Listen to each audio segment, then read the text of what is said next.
Welcome to Gannu academy. तो आज फिर कुछ नई जानकारी के साथ जुड़ रहे हैं आप लोगों के साथ। तो चलिए बिना देर किए हुए अपने टॉपिक को शुरू करते हैं। तो आज हम जानेंगे बिहार के प्राचीन इतिहास के बारे में। कुछ क्वेश्चन है जिसका हम सॉल्यूशन करेंगे। तो आज का पहला क्वेश्चन है, मगध राजवंश का प्रतापी राजा बृहद्रथ का उल्लेख है, यानी कि बृहद्रथ का उल्लेख किस किस में है। तो देखते हैं ऑप्शन क्या क्या है। पहला है महाभारत, दूसरा है पुराण, तीसरा है बौद्ध ग्रंथ और चौथा है उपर्युक्त सभी में। तो इसका सही आंसर हो जाएगा डी, यानी कि उपर्युक्त सभी में मगध के राजा बृहद्रथ का उल्लेख किया गया है। चलते हैं नेक्स्ट क्वेश्चन पे। नेक्स्ट क्वेश्चन है, मगध सम्राट जरासंध का उल्लेख हुआ है। तो किस किस में हुआ है देखते हैं। पहला ऑप्शन है भागवत पुराण में, दूसरा ऑप्शन है महाभारत में, तीसरा ऑप्शन है बौद्ध ग्रंथ में और चौथा ऑप्शन है उपर्युक्त सभी में। तो इसका भी सही आंसर हो जाएगा ऑप्शन डी, यानी कि उपर्युक्त सभी में मगध सम्राट जरासंध का उल्लेख किया गया है। ये जो है वो बृहद्रथ के पुत्र थे और ये जो है बृहद्रथ से ज़्यादा प्रतापी शासक बनकर उभरे और इनका भी उल्लेख जो है ये भागवत पुराण, महाभारत और बौद्ध ग्रंथ ये तीनों में किया गया है। बृहद्रथ जो थे वो उनके पिता जो है इस वंश की स्थापना की थी और इन्हीं बृहद्रथ वंश का और इसी से जो है वो मगध में किसी राजवंश का शुरुआत माना जाता है बिहार में। चलते हैं नेक्स्ट क्वेश्चन पे। नेक्स्ट क्वेश्चन है, मगध सम्राट बिंबिसार कितने हजार गांव यानी कि जनपद का अधिपति था। ऑप्शन है पहला 70, दूसरा ऑप्शन है 75 और अगला ऑप्शन है 80 और अगला ऑप्शन है 85। तो इसका सही आंसर हो जाएगा ऑप्शन सी, यानी कि 80,000 जनपद का अधिपति था कौन, बिंबिसार। और बिंबिसार जो था ये हर्यक वंश का शासक था। किस वंश का शासक था? हर्यक वंश का शासक था। हर्यक वंश का यह प्रतापी शासक था और इन्होंने जो है वो अपने साम्राज्य का विस्तार शादी के माध्यम से किया और भी बहुत सारे युद्ध भी हुए जिनके माध्यम से इन्होंने विजय प्राप्त की उस युद्ध में, जिससे भी इन्होंने अपने शासन काल में अपने आप को प्रसिद्ध मानते हैं। लेकिन इन्होंने अपने राज्य का विकास विवाह के माध्यम से, विवाह संबंध के माध्यम से विस्तार किया। चलते हैं नेक्स्ट क्वेश्चन पे। नेक्स्ट क्वेश्चन है, मगध सम्राट बिंबिसार कुल उपज का कितना भूमि कर लेता था। ऑप्शन है पहला 1/3, दूसरा ऑप्शन है 1/4, तीसरा ऑप्शन है 1/5 और चौथा ऑप्शन है 1/6। इसका सही आंसर हो जाएगा ऑप्शन डी, यानी कि 1/6 जो है वो मगध सम्राट बिंबिसार जो है कुल उपज का 1/6 भूमि कर लेते थे। और हर्यक वंश का जो है वो संस्थापक भी इन्हें ही माना जाता है। वैसे इनके पिता ने बृहद्रथ वंश के शासक जो थे वो नाबालिग बच्चे को बना दिया गया था, उनकी हत्या करके अपने पुत्र को दे दिए थे, जो कि बिंबिसार हर्यक वंश का एक प्रसिद्ध शासक बनकर उभरे। चलते हैं नेक्स्ट क्वेश्चन पे। नेक्स्ट क्वेश्चन है, मगध सम्राट बिंबिसार को सैन्य क्यों कहा जाता है। तो देखते हैं ऑप्शन क्या है। पहला ऑप्शन है अस्थाई सेना बना रखी थी, दूसरा ऑप्शन है उनके पास अस्थायी सेना थी, तीसरा ऑप्शन है स्वयं सेनापति था और चौथा ऑप्शन है वह सैन्य व्यवस्था खत्म कर दी थी। तो इसका सही आंसर हो जाएगा ऑप्शन ए, यानी कि अस्थायी सेना बना रखी थी, इसीलिए उन्हें जो है वो सैन्य कहा जाता था। तो बिंबिसार को सैन्य क्यों कहा जाता था? क्योंकि उन्होंने अस्थायी सेना बना रखी थी और उन्हें जो है वो वेतन दिया करते थे, तो इसीलिए उन्हें सैन्य कहा जाता है। चलते हैं नेक्स्ट क्वेश्चन पे। नेक्स्ट क्वेश्चन है, गौतम बुद्ध मगध के किस राजा के शासनकाल में बुद्धत्व की प्राप्ति की थी। तो देखते हैं ऑप्शन क्या है। पहला ऑप्शन है बिंबिसार, दूसरा ऑप्शन है अजातशत्रु, तीसरा ऑप्शन है जरासंध और चौथा ऑप्शन है बृहद्रथ। तो इसका सही आंसर हो जाएगा ऑप्शन ए, यानी कि हर्यक वंश के राजा बिंबिसार के शासनकाल में ही गौतम बुद्ध ने अपना जो है वो बुद्धत्व की प्राप्ति की थी। चलते हैं नेक्स्ट क्वेश्चन पे। नेक्स्ट क्वेश्चन है, मगध सम्राट अजातशत्रु की राज विस्तार नीति का उल्लेख किस जैन ग्रंथ में हुआ है। तो देखते हैं ऑप्शन क्या क्या है। पहला ऑप्शन है निर्यावली सूत्र में, दूसरा ऑप्शन है राजावली कथा में, तीसरा ऑप्शन है आवश्यक चूर्णी में और चौथा ऑप्शन है औपपातिक सूत्र में। तो इसका सही आंसर हो जाएगा ऑप्शन ए, यानी कि निर्यावली सूत्र में जो है वो मगध सम्राट अजातशत्रु का जो है वो विस्तार मिलता है, उल्लेख मिलता है उनके राज्य विस्तार की। चलते हैं नेक्स्ट क्वेश्चन पे। नेक्स्ट क्वेश्चन है, मगध सम्राट अजातशत्रु के शासनकाल में मगध और वैशाली के बीच कितने वर्षों तक युद्ध चला? देखते हैं ऑप्शन क्या क्या है। पहला ऑप्शन है 14 वर्ष, दूसरा ऑप्शन है 15 वर्ष, तीसरा ऑप्शन है 16 वर्ष और चौथा ऑप्शन है 17 वर्ष। तो इसका सही आंसर हो जाएगा ऑप्शन सी, यानी कि 16 वर्ष तक जो है वो मगध और वैशाली के बीच युद्ध चला। इसमें जो है वो अजातशत्रु ये जो हैं वो बिंबिसार के पुत्र हैं और हर्यक वंश के ही ये भी एक प्रसिद्ध राजा है। तो इसमें हर्यक वंश में ये कहा जाता है कि ये जो भी शासक बने हैं वो अपने पिता की हत्या करके और खुद को शासक बनाए हैं, तो इसलिए इसे पितृहंता वंश भी कहा जाता है। लेकिन ये जो है वो जैन धर्म नहीं मानता है कि हर्यक वंश एक पितृहंता वंश है, जबकि बौद्ध धर्म ये मानता है कि ये जो है ये पितृहंता वंश है। चलते हैं नेक्स्ट क्वेश्चन पे। नेक्स्ट क्वेश्चन है मगध सम्राट अजातशत्रु के शासनकाल में प्रथम बौद्ध संगीति का आयोजन राजगृह में कब हुआ? तो देखते हैं ऑप्शन क्या क्या है। पहला ऑप्शन है 481 ईसा पूर्व, दूसरा ऑप्शन है 482 ईसा पूर्व, तीसरा ऑप्शन है 483 ईसा पूर्व और चौथा ऑप्शन है 484 ईसा पूर्व। तो इसका सही आंसर हो जाएगा ऑप्शन सी, यानी कि 483 ईसा पूर्व में जो है वो प्रथम बौद्ध संगीति का आयोजन कहाँ किया गया था? तो राजगृह में किया गया था। किसके शासनकाल में? तो अजातशत्रु के शासनकाल में किया गया था। ये जब बौद्ध को महानिर्माण प्राप्त हो गया था, यानी कि बौद्ध को, यानी कि कहने का मतलब गौतम बुद्ध को जब महानिर्माण प्राप्त हुआ था तो वो मगध में ही थे, तो उसी के समय जो है और शासक थे अजातशत्रु, तो उन्होंने प्रथम बौद्ध संगीति करवाया था। कहाँ करवाया था? तो वो राजगृह में करवाए थे। चलते हैं नेक्स्ट क्वेश्चन पे। नेक्स्ट क्वेश्चन है किस मगध सम्राट ने पाटलिपुत्र नगर बसाया था? तो पहला ऑप्शन है बिंबिसार, दूसरा ऑप्शन है अजातशत्रु, तीसरा ऑप्शन है उदयन और चौथा ऑप्शन है जरासंध। तो इसका सही आंसर हो जाएगा ऑप्शन सी, यानी कि उदयन ने जो है वो पाटलिपुत्र नगर को बसाया था। अब है इसमें उदयन, तो उदयन भी जो है वो क्या है? ये अजातशत्रु के पुत्र हैं। क्या हैं? अजातशत्रु के पुत्र हैं और ये भी जो है अपने पिता की हत्या करके खुद को शासक बनाए थे।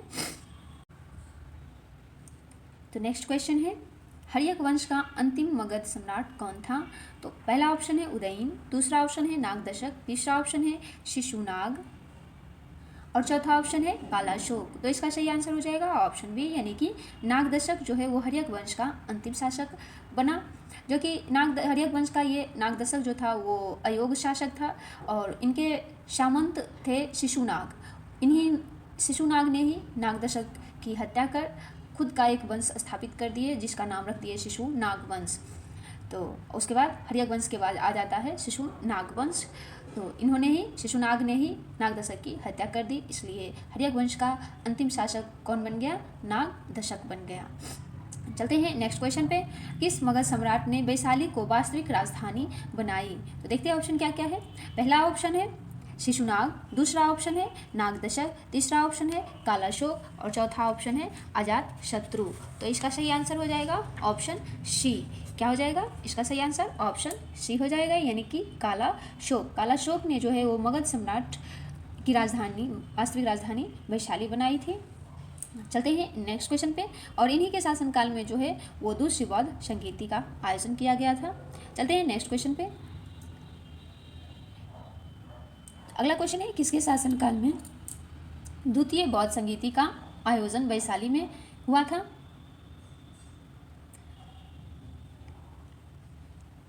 तो ऑप्शन है अजातशत्रु, दूसरा ऑप्शन है शिशुनाग, तीसरा ऑप्शन है कालाशोक और चौथा ऑप्शन है उदयन। तो इसका सही आंसर हो जाएगा ऑप्शन सी, यानी कि कालाशोक। अभी हमने बताया कि इन्हीं के शासनकाल में द्वितीय बौद्ध संगीति का आयोजन किया गया था। वो कहाँ किया गया? तो ये वैशाली में किया गया। चलते हैं नेक्स्ट क्वेश्चन पे।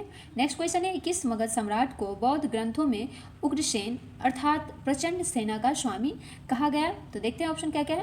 पहला ऑप्शन है कालाशोक, दूसरा ऑप्शन है उदयन, तीसरा ऑप्शन है अजातशत्रु और चौथा ऑप्शन है महापद्मनंदन। तो इनका सही आंसर हो जाएगा ऑप्शन डी, यानी कि महापद्मनंद को जो है वो उग्रसेन अर्थात प्रचंड सेना का स्वामी कहा जाता है। माना जाता है कि ये नंद वंश के संस्थापक महापद्मनंदन थे, जो थे इनके पास बहुत सारे धन था और इनके पास जो है बहुत सारे धन होने के कारण बहुत सारे सेना इनके पास रहता था, तो इसीलिए इन्हें जो है वो प्रचंड सेना का स्वामी या उग्रसेन इनको कहा जाता है। चलते हैं नेक्स्ट क्वेश्चन पे। नेक्स्ट क्वेश्चन है किस मगध सम्राट ने अपने दरबार में चाणक्य को अपमानित किया था? तो देखते हैं ऑप्शन क्या क्या है। पहला ऑप्शन है धननंद, दूसरा ऑप्शन है महापद्मनंद, और तीसरा ऑप्शन है कालाशोर, और चौथा ऑप्शन है शिशुनाग। तो इसका सही आंसर हो जाएगा ऑप्शन ए, यानी कि धननंद जो है वो चाणक्य को अपमानित किए थे अपने दरबार में। इसीलिए चाणक्य ने ये संकल्प लिए थे कि जब तक इन्हें सत्ता से पराजित नहीं करेंगे तब तक ये जो है अपना वो बाल बांधे रखेंगे, सॉरी बांधे नहीं, खुले रखेंगे। धनानंद भी जो है वो धननंद भी जो है ये नंदवंश के ही शासक थे और एक बहुत ही प्रतापी शासक थे। इनके पास जो है वो महापद्मनंदन के जैसे ही बहुत सारे धन संपत्ति और सेनापति था, जिसके कारण ये अपने इस घमंड में आके चाणक्य को अपमानित किए थे दरबार में।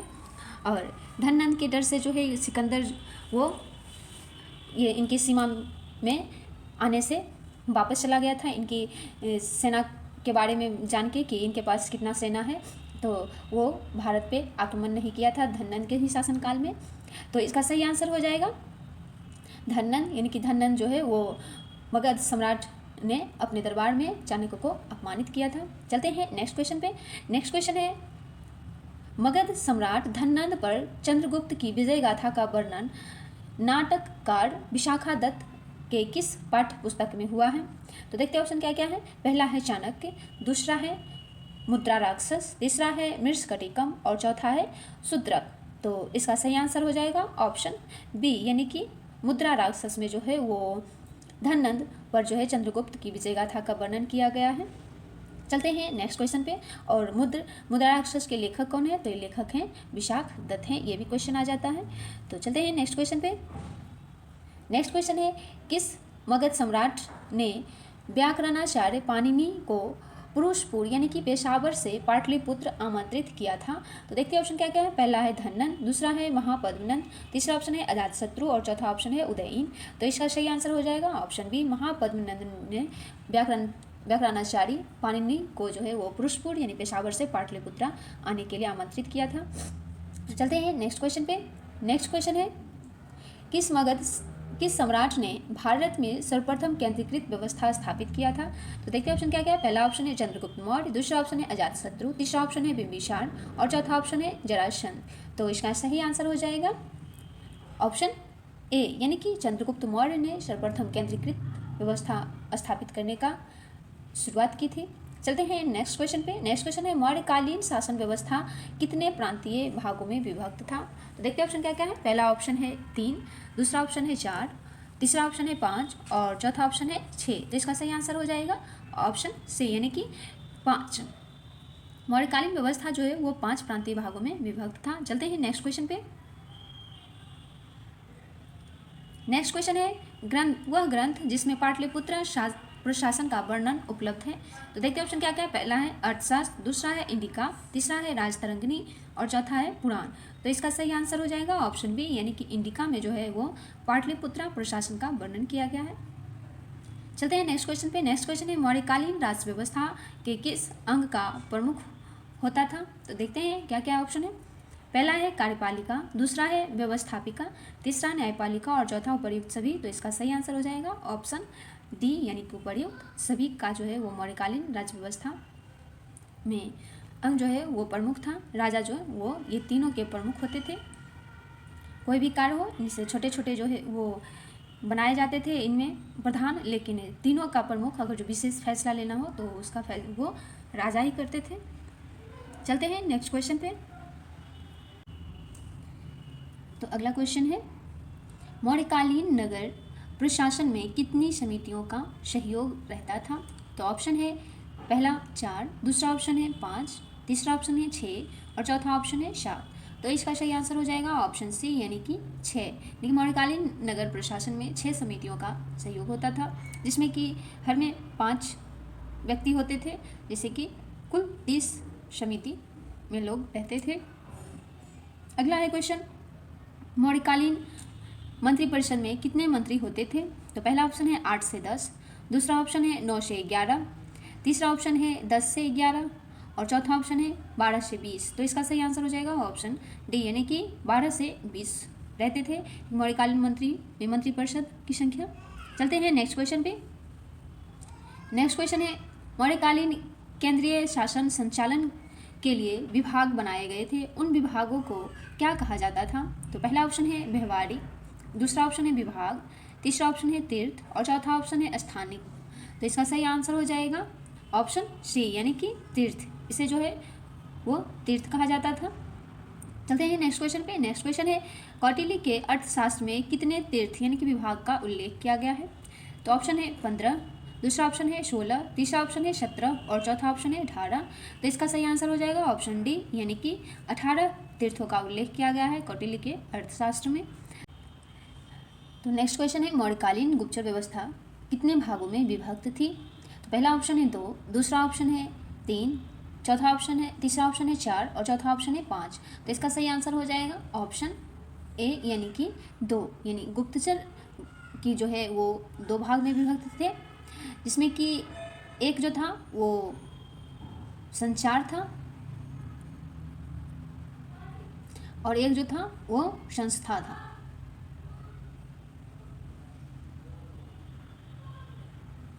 संचार में जो है वो व्यक्ति घूम घूम कर बातों को इकट्ठा करके लाते थे और संस्था में जो है एक ही स्थान पे बैठकर बातों को जानकारी देते थे राजा को। चलते नेक्स्ट क्वेश्चन है मौर्यकालीन राजस्व के कितने स्रोत थे? तो पहला ऑप्शन है 5, दूसरा ऑप्शन है 6, तीसरा ऑप्शन है 7 और चौथा ऑप्शन है 8। तो इसका सही आंसर हो जाएगा ऑप्शन सी यानी कि 7। मौर्यकालीन राजस्व के जो है वो 7 स्रोत थे। चलते हैं नेक्स्ट क्वेश्चन पे। नेक्स्ट क्वेश्चन है मौर्यकालीन मुद्रा क्या कहलाती थी? तो पहला ऑप्शन है पन, दूसरा ऑप्शन है रुपया, तीसरा ऑप्शन है चंद्र और चौथा ऑप्शन है मयूर। तो इसका सही आंसर हो जाएगा ऑप्शन ए यानी कि पन जो है वो मौर्यकालीन मुद्रा कहलाती थी। चलते हैं नेक्स्ट क्वेश्चन पे। नेक्स्ट क्वेश्चन है अर्थशास्त्र में शीता भूमि की व्याख्या इस प्रकार है। पहला ऑप्शन है भूमि पर खेती से प्राप्त होने वाली आय, दूसरा ऑप्शन है प्रजा द्वारा राजा को दिया जाने वाला कर, तीसरा ऑप्शन है एक प्रकार का धार्मिक कर और चौथा ऑप्शन है चारागाह कर। तो इसका सही आंसर हो जाएगा ऑप्शन ए यानी कि भूमि पर खेती से प्राप्त होने वाली आय को जो है वो शीता कहा जाता था। चलते हैं नेक्स्ट क्वेश्चन पे। नेक्स्ट क्वेश्चन है मौर्य सम्राट बिंदुसार के दरबार में यूनानी शासक एंटियोकस प्रथम ने किसे राजदूत बनाकर भेजा था? तो पहला ऑप्शन है प्लूटार्क, दूसरा ऑप्शन है डायनिशियस, तीसरा ऑप्शन है सेल्यूकस और चौथा ऑप्शन है मेगास्थनीस। तो इसका सही आंसर हो जाएगा ऑप्शन डी यानी कि मेगास्थनीस को जो है वो यूनानी शासक एंटियोकस प्रथम ने अपना राजदूत बनाकर भेजा था। चलते हैं नेक्स्ट क्वेश्चन पे। नेक्स्ट क्वेश्चन है ग्रीक शासक सेल्यूकस को किसने पराजित किया था? तो पहला ऑप्शन है बिंबिसार, दूसरा ऑप्शन है अजातशत्रु, तीसरा ऑप्शन है चंद्रगुप्त मौर्य और चौथा ऑप्शन है बिंदुसार। तो इसका सही आंसर हो जाएगा ऑप्शन सी यानी कि मौर्य चंद्रगुप्त मौर्य ने जो है वो ग्रीक शासक सेल्यूकस को पराजित किया था और इन्हीं की कन्या से फिर बाद में इनकी शादी भी होती है। चलते हैं नेक्स्ट क्वेश्चन पे। नेक्स्ट क्वेश्चन है नागा अर्जुन पहाड़ी गुफा में किसने आजीविकों के लिए गुफा का निर्माण करवाया था? तो पहला ऑप्शन है अशोक दशरथ, दूसरा ऑप्शन है दशरथ बिंदुसार, तीसरा ऑप्शन है बिंदुसार और सतरी धनुष और चौथा ऑप्शन है देव बर्मन और दशरथ। तो इसका सही आंसर हो जाएगा ऑप्शन ए यानी कि अशोक और दशरथ। अशोक ने जो है वो पहले आजीविकों के लिए नागार्जुनी पहाड़ी में वो गुफा का निर्माण करवाए थे और अशोक के ही पोते थे दशरथ, इन्होंने भी जो है वो आजीविकों के लिए गुफा का निर्माण नागार्जुनी पहाड़ी में करवाए थे। चलते हैं नेक्स्ट क्वेश्चन पे। नेक्स्ट क्वेश्चन है किस मुगल सम्राट ने गुप्त संवत का प्रवर्तन किया था? तो पहला ऑप्शन है चंद्रगुप्त मौर्य, दूसरा ऑप्शन है चंद्रगुप्त प्रथम, तीसरा ऑप्शन है कुमारगुप्त और चौथा ऑप्शन है रामगुप्त। तो इसका सही आंसर हो जाएगा ऑप्शन बी यानी कि चंद्रगुप्त प्रथम जो है वो सही है।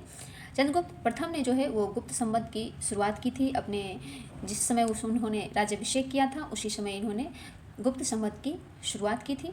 चलते हैं नेक्स्ट क्वेश्चन पे। नेक्स्ट क्वेश्चन है किस मगध सम्राट के शासनकाल में चीनी बौद्ध यात्री फाहियान भारत पहुंचा था?